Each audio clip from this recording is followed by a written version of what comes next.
Yet another former European leader, François Hollande, has confirmed that a critical peace agreement designed to end the conflict in Donbass 7 years ago was actually used to give Kyiv more time to prepare for war against Russia. Yes, Angela Merkel is right on this point. Since 2014, Ukraine has strengthened its military posture. It is the merit of the Minsk agreements to have given the Ukrainian army this opportunity. Thus, the time that Putin thought was an asset for him turned out to be, in fact, an opportunity for the Ukrainians. 7 years after the agreements were signed, 3 of the 4 leaders who participated in the peace deal have confirmed an ulterior purpose of their past intentions. The deal, approved by the UN Security Council back in 2015, was presented by the European leaders as the only option for sustaining peace and stability in Ukraine. But recently, the former German Chancellor and former Ukrainian President have admitted that the deal was actually meant from the very beginning to buy time for Kyiv to strengthen its military. The 2014 Minsk agreement was an attempt to give Ukraine time. Ukraine used this time to become stronger, as you can see today. The Ukraine of 2014-2015 is not the Ukraine of today. I needed the Minsk agreements to gain at least 4.5 years to build the Ukrainian forces, to build the Ukrainian economy, to train Ukrainian forces alongside NATO, to create the best armed forces in Eastern Europe according to NATO standards. Despite those recent confessions, EU powers and Ukraine have previously accused Russia of violating the Minsk agreements. We heard from the founder of the news site Donbass Insider, who says the EU has lost any legitimacy for brokering peace between Russia and Ukraine after these latest revelations. Vladimir Putin said, with whom we will discuss? With people who already lied?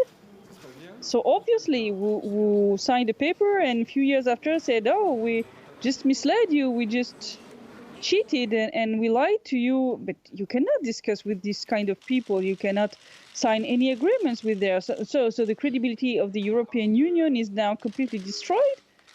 And so they have no legitimacy to talk about any peace talks or any peace proposals, or because Russia will of course not sign any paper with them, because now the Russian authorities have understood that any paper signed with the Western leaders has absolutely no value. Absolutely not. The Minsk agreement at issue here is called Minsk II.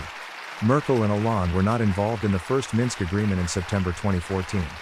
The history of the Minsk agreement and the contents of the agreement document are reported in our previous videos, which you can view by clicking on the link in the explanation column. So who led the charge to deceive Putin by using the February 2015 Minsk II agreement to strengthen Ukraine militarily and economically? Was ich mich natürlich gefragt habe, ist, was hat man vielleicht versäumt? Hätte man noch mehr tun können, um eine solche Tragik, ich halte diese Situation jetzt schon für eine große Tragik, hätte man das verhindern können. Und deshalb stelle ich mir natürlich immer wieder diese Fragen. Das ist ein brutaler, das Völkerrecht missachtender Überfall, für den es keine Entschuldigung gibt. Das, was passiert ist aus meiner Sicht nicht nur nicht akzeptabel, sondern eben einfach von Russlands Seite ein großer Fehler. Und Diplomatie ist ja nicht, wenn sie nicht gelingt, deshalb falsch gewesen. Also ich sehe nicht, dass ich mich da jetzt sagen müsste, das war falsch, und werde deshalb auch mich nicht entschuldigen. France will go from Hollande to Macron in 2017, Ukraine from Poroshenko to Zelensky in 2019, and the Minsk agreements will be taken over. The current president of the European Commission, von der Leyen, is also from 2019, who decided to use the Minsk agreements for Western policy toward Russia back in 2015. Here is Marine Le Pen's speech to the EU Parliament in October 2015. Merci, Madame Merkel, de nous faire le plaisir de venir aujourd'hui avec votre vice-chancelier, administrateur de la province France. Monsieur le vice-chancelier, j'aurais aimé pouvoir vous appeler Monsieur le Président de la République, par respect pour votre fonction, mais pas plus que votre prédécesseur, vous n'exercez cette présidence. Un président de la République ne pourrait pas dire le souverainisme, c'est le déclinisme, comme vous venez de le faire, parce que le président de la République est garant de la Constitution française et que le titre 1 de la Constitution française est de la souveraineté. Un président de la République ne peut ignorer avec constance les intérêts de la France. L'intérêt de la France, ce n'est pas de se soumettre aveuglément à une politique décidée à Berlin, Bruxelles ou à Washington.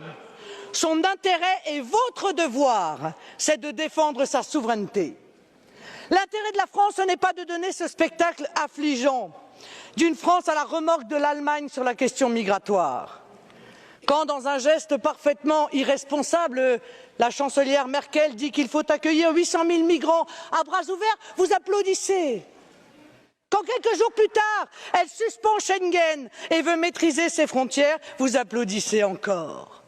Donnant de la France l'image désolante d'un pays à la dérive, titubant sur une question pourtant si essentielle à la sécurité, à la prospérité et à la défense de l'identité de la France. L'intérêt de la France, c'est aussi de ne pas abdiquer face au docteur Schäuble quand se décide la politique économique du continent, alors même que cette politique est synonyme de chômage massif, de précarité et d'effondrement de notre système de protection sociale. C'est au contraire de résister et d'empêcher la Grèce, les autres pays du sud de l'Europe, puis la France, de s'engluer dans une spirale austéritaire sans fin, dans le seul objectif de sauver l'euro et le modèle économique allemand de bas salaire.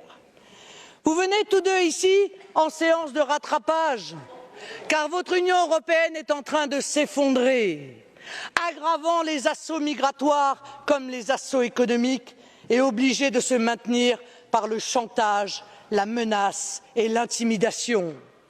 Votre modèle, c'est la vassalisation aux États-Unis, l'austérité, la concurrence déloyale, la surveillance massive des citoyens, le dumping social, la submersion migratoire. Je porte un autre modèle qui rassemble aujourd'hui les peuples d'Europe, celui de l'indépendance, de l'Europe des nations dans un monde multipolaire, du protectionnisme intelligent, eh oui, des libertés individuelles, de la défense de notre sécurité et de nos identités par l'arrêt total de l'immigration de masse. Ah, certains résumeront en disant que je suis l'anti-Merkel, j'en accepte l'augure. Je ne vous reconnais pas en effet, Madame, le droit de disposer de nous dans une tentative absurde d'une domination allemande de l'Europe. La défense des intérêts allemands ne justifie pas la vassalisation des autres peuples d'Europe. Je suis dans cet hémicycle la voix des Européens libres, de nos peuples souverains qui se détournent de l'Union européenne parce qu'ils ont soif de nation.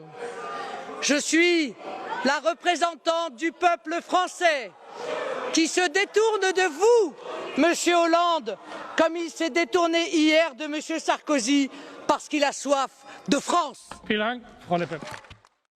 Самонадеянное стремление к мировому лидерству, а по сути к диктату или сохранению лидерства посредством диктата, на самом деле оборачивается снижением международного авторитета и лидеров западного мира, в том числе Соединенных Штатов, ростом недоверия к их договороспособности в целом. Сегодня одно говорят, завтра другое. Документы подписывают, завтра от них отказываются. Ну, что хотят, то и делают. Ну, где какой-то стабильности нет вообще, ни в чем. Как документы подписывать, о чем говорить, на что можно надеяться, совершенно непонятно.